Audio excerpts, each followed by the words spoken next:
Assalamualaikum warahmatullahi wabarakatuh.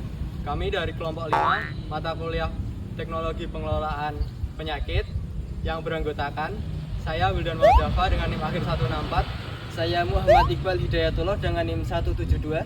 Saya Sabun Fahmi dengan NIM akhir 186. Saya Masal Abika dengan NIM akhir 174. Saya Kornelia Fitasari dengan NIM akhir 150. Saya Siti Fatimah dengan NIM akhir 167.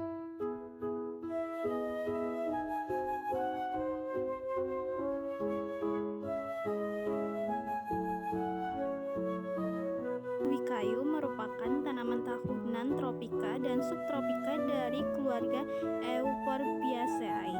Singkong biasanya dijadikan olahan pangan karena memiliki kandungan karbohidrat yang tinggi, sedangkan pada daunnya biasanya digunakan menjadi olahan sayuran.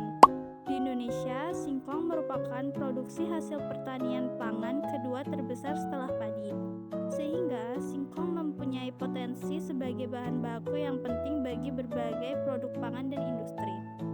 Tangkai daun singkong memiliki beberapa warna. Warna tangkai ini menunjukkan karakteristik yang berbeda tergantung pada varietasnya. Pada tangkai berwarna hijau memiliki rasa lebih manis dan tekstur lebih lembut, sedangkan tangkai berwarna merah memiliki rasa yang cenderung lebih gurih dan tekstur yang lebih keras. Singkong biasanya diperbanyak dengan cara stek batang, yaitu dengan memotong batang berukuran 20-30 cm kemudian ditancapkan pada tanah. Klasifikasi dari tanaman singkong yaitu berasal dari kingdom Plantae, divisi Magnoliophyta, kelas Magnoliopsida, ordo Euphorbiales, famili Euphorbiaceae, genus Manihot dan spesies Manihot esculenta crans. Pada tanaman singkong yang kami analisis terdapat penyakit yaitu hawar daun. Penyakit hawar daun tanaman singkong ini disebabkan oleh bakteri Xanthomonas axonopodis PV manihotis. Bakteri ini dapat menyebar melalui angin, air, alat pertanian yang terkontaminasi, dan juga manusia maupun hewan. Penyakit ini ditandai dengan daun singkong yang berubah menjadi kuning dan keriput, serta terdapat bintik nekrotik ramping pada daun dan sering dikelilingi oleh haloklorosis. Terdapat juga lesio yang dapat membesar dan menyatu kemudian mengeluarkan getah.